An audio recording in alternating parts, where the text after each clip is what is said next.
Hello everyone, আজকে তোমাদের সাথে আমি একটা রেসিপি শেয়ার করব। সেটা হচ্ছে আমার বিরিয়ানি রেসিপি। তো এই যে এখানে প্রেসার কুকারে আমি চালগুলো সিদ্ধ করে নিয়েছি।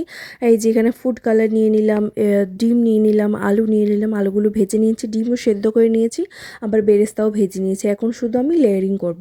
তো ফার্স্টে বড় একটা কড়াই নিয়ে নিয়েছি, তারপর ওর মধ্যে একটু ঘি দিয়ে, এরপর একটু চিকেনের ঝোল দিয়ে, এরপর রাইসগুলো দিয়ে দিলাম, এরপর একে একে চিকেন, আলু, বেরেস্তা, এগ, তারপর ফুড কালার সব কিছু দিয়ে একের পর এক আমি লেয়ারিং করতে থাকবো। এরকম করে যতক্ষণ না সব জিনিসগুলো শেষ হচ্ছে ততক্ষণ আমি লেয়ারিং করে এইভাবে কড়াইটা ভর্তি করে দিয়ে এরপরে চাপা দিয়ে কিছুক্ষণ আমি দমে রেখে দেবো। দম থেকে উঠিয়ে দেখো চালগুলো খুব ঝরঝরে হয়েছে, খুব সুন্দর হয়েছে একদম।